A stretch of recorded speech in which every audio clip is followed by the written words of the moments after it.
आज हम बात करेंगे फ्रांस को लेके। फ्रांस जो कि एक बहुत बढ़िया स्टडी डेस्टिनेशन है, उसकी कंप्लीट प्रोसेस क्या है वो मैं आपको बताऊंगा, उसकी एलिजिबिलिटी क्या है वो भी आपको बताऊंगा, और फ्रांस में क्या पोस्ट स्टडी वर्क परमिट मिलता है या नहीं मिलता है, क्या स्पाउस साथ जा सकता है या नहीं जा सकता, सारी डिटेल में आपको इसी वीडियो में बताऊंगा। Bells Overseas, the sound of your future. France जैसा कि एक शेंगन कंट्री, आपको पता है कि वहां पर अगर हम बात करें तो स्विट्जरलैंड और यूके बिल्कुल आसपास ही है। तो फ्रांस एक बहुत बढ़िया स्टडी डेस्टिनेशन है। वो क्यों बढ़िया डेस्टिनेशन है? एक तो वहां पर आइल्स की रिक्वायरमेंट बहुत कम है। आपने अगर 12th की है आपके या ग्रेजुएशन की है, आपके सिर्फ 50% ओवरऑल मार्क्स चाहिए। आप विद आइल्स भी अप्लाई कर सकते हैं, विदाउट आइल्स भी। अगर आपने आइल्स की है तो जो +2 वाले स्टूडेंट्स हैं उनके लिए सिर्फ ओवरऑल 5.5 चाहिए, और अगर आपने ग्रेजुएशन की है तो आपके ओवरऑल 6 चाहिए। पीटी यहाँ पर एक्सेप्टेबल नहीं है, ड्यूलिंगो एक्सेप्टेबल है। ड्यूलिंगो अगर आपने +2 की है तो आपको 85 एंड अबव चाहिए, और अगर आपने ग्रेजुएशन की है और मास्टर्स के लिए जाना है तो आपको 115 चाहिए स्कोर।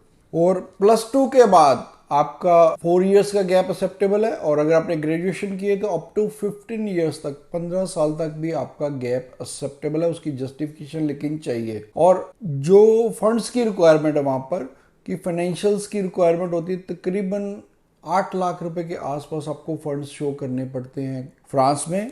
और जो फीस है वो जनरली हमारे पास जो इंस्टीट्यूट है उनकी फीस जो 9,000 यूरो 10,000 यूरो के आसपास ही रहती है, जिसमें से कि आप 4,000 यूरो दे के भी फ्रांस में पढ़ने के लिए जा सकते हैं। मास्टर्स वालों की जो फीस है वो 13,000 यूरो से लेके 15,500 यूरो है। डिपेंड करेगा कि आपने प्रोग्राम कौन सा लेना है। यहाँ पर बैचलर है वो 3 इयर्स की रहती है। जो मास्टर्स के लिए जाएंगे, मास्टर्स 1 ईयर की भी अवेलेबल है, 2 ईयर की भी अवेलेबल है। अब बात करता हूँ पोस्ट स्टडी वर्क परमिट की। तो जो बैचलर वाले स्टूडेंट हैं उनको 6 मंथ का जॉब सर्च वीज़ा मिलता है, और जो मास्टर्स करते हैं मास्टर्स वालों को 2 ईयर का पोस्ट स्टडी वर्क परमिट मिलता है। इसमें और एक और बेनिफिट है। वो बेनिफिट क्या है कि अगर फ्रांस में आपको मान लीजिए बैचलर वाले बच्चा है, उसको कोई जॉब नहीं मिली, 6 मंथ में वो वापस आ जाता है, तो उसके बाद भी वो एक एलुमनी वीज़ा लेके 5 इयर्स के लिए फिर से फ्रांस का वीज़ा ले सकता है, अप टू 5 इयर्स का। तो एलुमनी का वीज़ा बड़ा इजीली ग्रांट भी हो जाता है, उसमें बहुत अच्छी वीज़ा सक्सेस रहती है।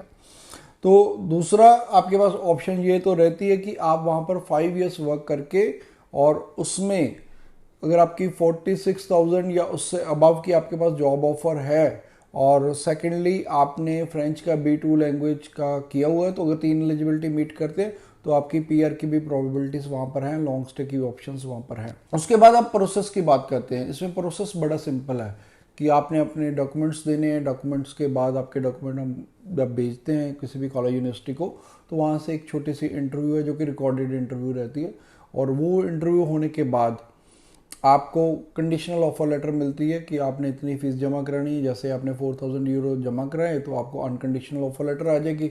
जैसे ही आपकी अनकंडीशनल ऑफर लेटर आ जाती है, अनकंडीशनल ऑफर लेटर आने के बाद हम आपकी कैंपस फ्रांस अपॉइंटमेंट लेते हैं। वो चंडीगढ़ में भी है, दिल्ली में भी है, जहाँ स्टूडेंट को कन्वीनियंट हो।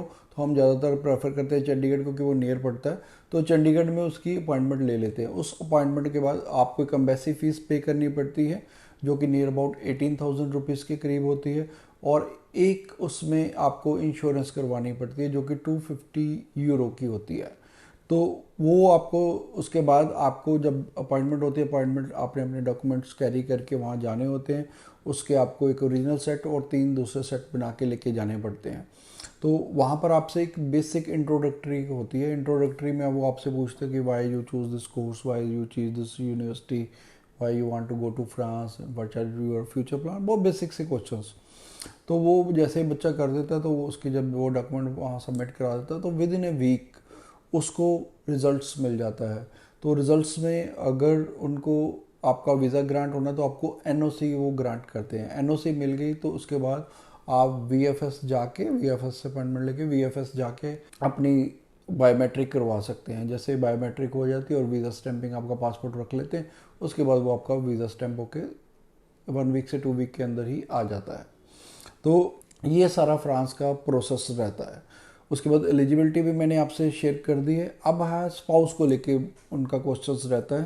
तो फ्रांस में ऐसा होता है कि स्पाउस आपके साथ नहीं जा सकता। हाँ, जब आप चले जाएंगे 3 मंथ बाद आप उनको स्पॉन्सर करके विजिटर वीज़ा पे बुला सकते हैं। और विजिटर वीज़ा पे बुलाने के बाद भी उसके बाद उनके पास वर्क राइट नहीं है, लेकिन वो वहाँ आपके साथ रह सकते हैं।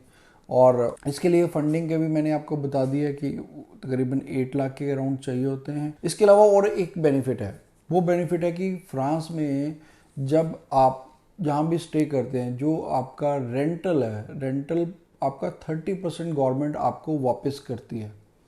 तो ये एक बहुत बड़ा फ्रांस में बेनिफिट भी है। और प्लस हमारे पास सभी जगह इंस्टीट्यूट अवेलेबल है, चाहे आप पेरिस जाना चाहते हैं या पेरिस के आसपास भी हमारे पास जहाँ पर लिविंग एक्सपेंसेस कम है वहाँ भी हम आपको भेज सकते हैं। और फ्रांस की अगर आप डिटेल काउंसलिंग भी लेना चाहते हैं तो 1-to-1 आप हमारे बेल्स ओवरसीज़ के जलंधर, लुधियाना या अमृतसर ब्रांचेज में विजिट कर सकते हैं या नीचे हमारे हेल्पलाइन नंबर पे कॉल कर सकते हैं। Bells Overseas, the sound of your future.